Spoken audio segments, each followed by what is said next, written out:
Letter to Fear, c'est une nouveauté sur Radioactive, c'est signé Fantastic Negrito, quelle voix, et ça a mis l'arme à l'œil de notre Saint-Iso, à nous, il n'y a que sur Radioactive que vous pouvez l'entendre et ça, on en est fiers. Tu disais Saint-Iso?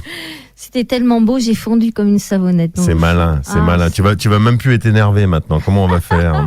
Si, j'ai toujours cette énergie-là.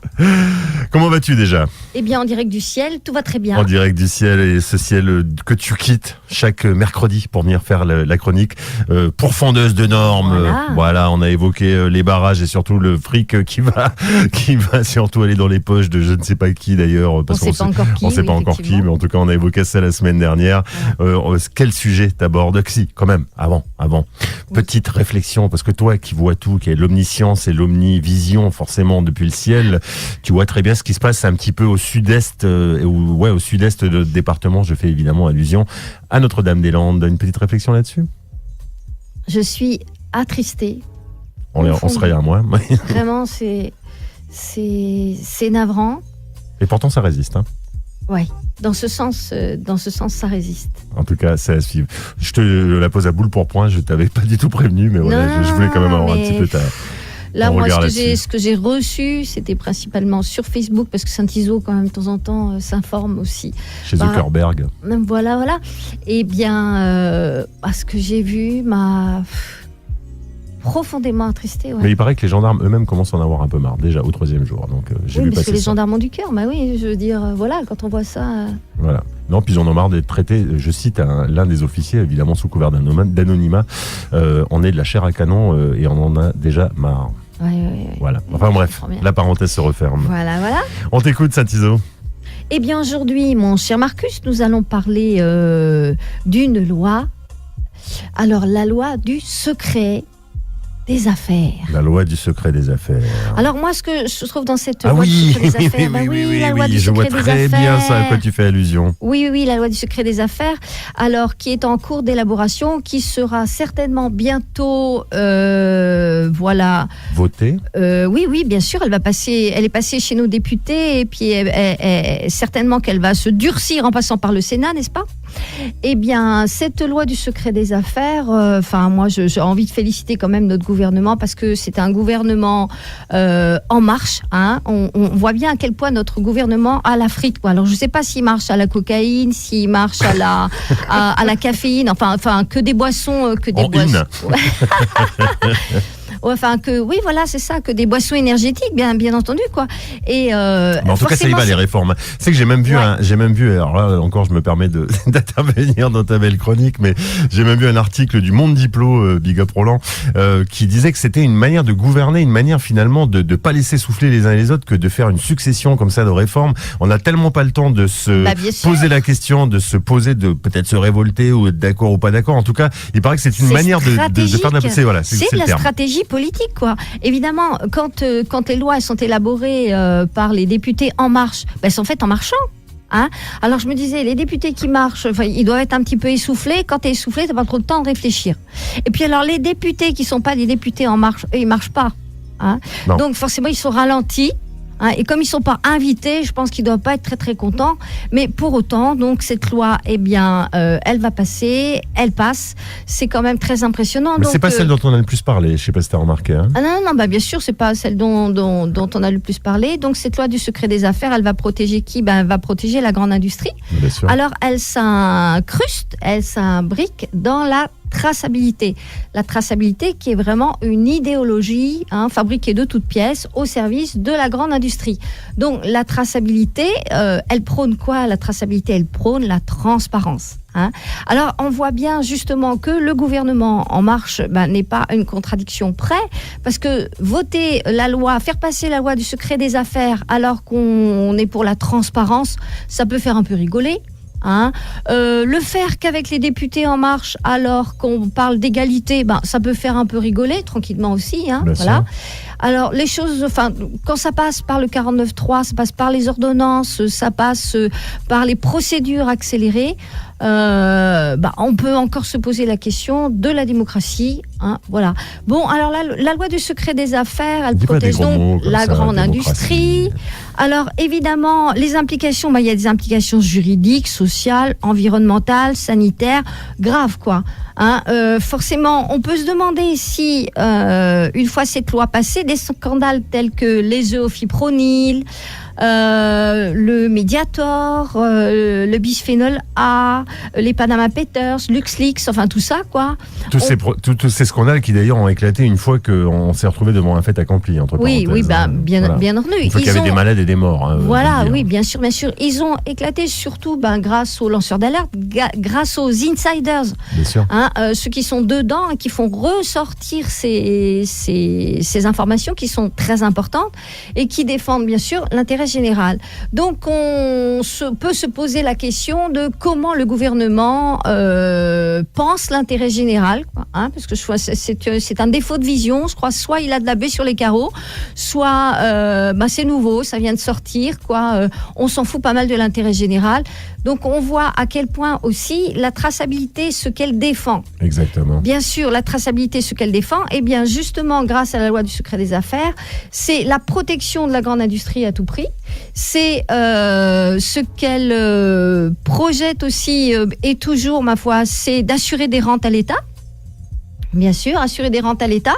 Ensuite, assurer aussi la domination des pays riches sur les pays pauvres, forcément.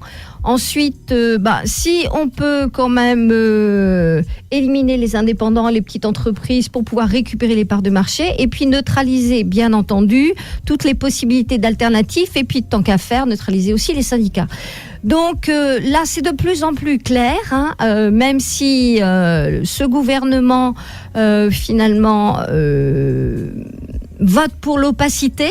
Oui, parce que c'est vraiment ça. C'est-à-dire, quand même, éclaire-nous, si tu permets, Saint-Iso, c'est quoi en fait cette histoire de loi sur le secret des affaires? C'est-à-dire que les juges ou les citoyens, tout simplement, n'ont pas été au courant finalement de ce qui se passe, de comment se négocient les transactions, c'est bien ça? Non seulement comment se négocient les transactions, mais ce qui se passe dans les coulisses des grandes entreprises, quoi. Quelle est leur stratégie? Des fois, il vaut mieux pas savoir, tu me diras. Non, oui, c'est vrai, parfois, il vaut mieux pas savoir. On a l'impression d'être un peu protégé par notre naïveté et notre innocence. Pour autant, moi je pense quand même aux lanceurs d'alerte, je pense à toutes les ONG qui sont spécialisées là-dedans, je pense aux avocats, je pense aux scientifiques, je pense aux chercheurs et tous ces gens qui se démènent pour essayer justement de divulguer tout ce qui ne va pas dans ce monde, dans les coulisses des grandes entreprises. Donc on n'avait pas attendu la loi pour qu'il se passe des trucs, pour qu'il y ait des sanctions. Par exemple, depuis 2009, il me semble me souvenir que Bolloré a attaqué 20 fois ou la presse ou les journalistes au motif qu'on n'avait pas à divulguer ce qui se passe dans ces coulisses. Effectivement, alors là il dit tout va mieux, etc. Donc il quitte Canal+, genre j'ai accompli, Veni Vidi Vici, c'est un peu ça quand même. Allez à Jacques Taès d'ailleurs pour le reste. Oui, il n'y a pas besoin d'être un grand lecteur d'Astérix. Si, d'ailleurs, c'est bien pour apprendre.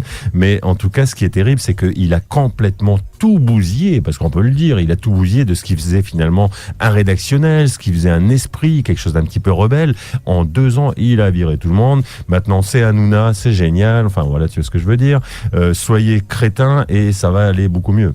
Exactement, sauf que je pense que la majorité des gens réclament de la véritable info. Voilà pourquoi il y a des radios libres déjà. Et puis aussi, je pense qu'il y a de la résistance au niveau des journalistes. Je vois que l'hebdomadaire Challenge là vient d'être puni. Pour avoir divulgué le fait que le groupe Conforama pourtant c'est pas les plus tendres ceux-là, entre parenthèses, Challenge. C'est plutôt du gros capitalisme mis à l'honneur. On est bien d'accord. Pour autant, le simple fait que le groupe Challenge ait divulgué qu'il y avait des difficultés financières dans le groupe Conforama, paf, le voilà sanctionné. Bon, Bolloré, lui, s'y prenait d'une façon un petit peu plus amusante. Par exemple, c'était très simple avec Le Monde, là, à partir du moment où l'agence Havas, c'est aussi Bolloré, appartient aussi à Bolloré, dès que Le Monde commence à divulguer le fait que par exemple Bolloré en Afrique, en Côte d'Ivoire, Bref, Ils achète utilisent les des gamins de terres. 14 ans pour puis achète travailler. des terres comme nous, on achète une baguette de pain. Alors nous, quand on achète notre baguette de pain, c'est pour nous nourrir. Lui, c'est pas pour nourrir les Africains qui Ouais, achètent non, des pas terres. vraiment, hein. non. Eh bien, à partir du moment où le monde parle un peu trop des affaires qui se passent dans les coulisses de Bolloré, là, Bolloré dit pop, on vous donnait combien là, l'agence, ça va 7 millions pour la pub au monde là. Ah bah oui, mais finalement, on peut très bien pas vous faire le chèque. Ça marchait un peu comme ça quand même avant aussi. Bien Faut sûr. pas... Bien sûr. Mais lui, en plus, ce qui est assez particulier avec ce personnage, c'est que pas vraiment de scrupules, quoi. Je veux dire, il le fait encore peut-être à l'ancienne. Moi, j'ai connu une époque où les patrons, etc., essayaient d'être un petit peu plus conciliants et Oui. peut-être plus hypocrites, j'en sais rien. Mais lui, Oui, en plus, soucieux de leur image de marque. Quoi. Voilà, mais lui, il n'aura aucun complexe. Hein. Non, non, bien sûr que non. Bien sûr que non. Mais en même temps, on voit que lorsque les multinationales finalement ont un budget supérieur aux États, forcément, il est bien évident qu'elles n'ont plus aucun complexe à avoir. Exactement. Et c'est exactement ce qui se passe avec ce groupe. Hein, oui. Et puis, moi, ce qui m'amuse beaucoup dans cette affaire, quoi, c'est que les pauvres, ils ont peur tout d'un coup qu'on récupère des infos. Alors, ils ont peur de l'appropriation indue. Oh, c'est beau l'appropriation indue. Alors que pendant ce temps, ils nous installent des compteurs intelligents qui sont des véritables ordinateurs pour récupérer notre vie privée, parce que, comme dit Cédric Villani, qui est le député d'Andy de La République En Marche, eh bien, finalement, non, mais attendez, la vie privée est un vieux concept, il faut quand même s'en débarrasser, quoi. Voilà. Ah oui, donc ça m'amuse beaucoup. Il y a un dans député le même qui a dit temps. ça, c'est vrai ? Ouais. Wow. Ouais, c'est un vieux concept du siècle passé, la vie privée. Effectivement. Donc, c'est très amusant. C'est très amusant de voir quelles sont les contradictions de la grande industrie complètement décomplexée, quoi. Enfin, on n'a pas fini de mettre le doigt dessus quand même, pour s'amuser. Est-ce qu'elle a été adoptée quand même, cette loi ? Pas encore. Il faut que ça passe devant le Sénat, là. Et on va finir Mais par de toute façon, ça doit être fait d'ici juin. Hein. On va finir par devenir vachement potes avec les sénateurs, parce que ça reste le dernier rempart finalement ce foisonnement de lois qui arrivent dans tous les sens, d'ordonnances, de réformes. Alors là, la réforme, il y en a dans tous les sens aussi. Il n'y a plus que les sénateurs en rempart démocratique finalement. On espère, on compte sur eux. On se demande ce que ça va donner. Hein. Moi, je suis quand même dans l'interrogation là. Tout à fait. J'attends. Enfin, je me dépêche d'attendre, puisqu'il faut se dépêcher pour tout, comme dit La République En Marche, quoi. Oui, mais la valse des réformes, je pense que c'est une valse à 3 temps. Ça serait une très très belle conclusion. Une valse à 3 temps. Juste pour finir quand même, il y a quelque chose de nouveau dans ton actualité Saint-Iso, c'est qu'on peut te retrouver sur le web. Oui, voilà. Alors, vous pouvez nous retrouver les chroniques de Radioactive de Saint-Iso, et puis aussi des shows, et puis ma conférence gesticulée bientôt. Et puis d'autres interventions sur différents sujets pour déshabiller les normes. Il faut les ridiculiser, bien sûr. L'humour est le meilleur des paravents. Et la meilleure des défenses. Il faut rigoler. On n'a pas fini de rigoler d'ailleurs. Oui, il y a de quoi rire de plein de manières différentes, c'est clair. Absolument. Mais je suis très très content que vraiment tu évoques cette loi qui est passée un peu plus en catimini que les autres, il faut le dire, et qui est une loi que je trouve absolument liberticide. Je le dis comme je le pense. Et puis ça. quand on cache, c'est qu'il y a quelque chose à cacher. Mais absolument. Absolument, mais évidemment, quand on cache, c'est qu'il y a quelque chose à cacher.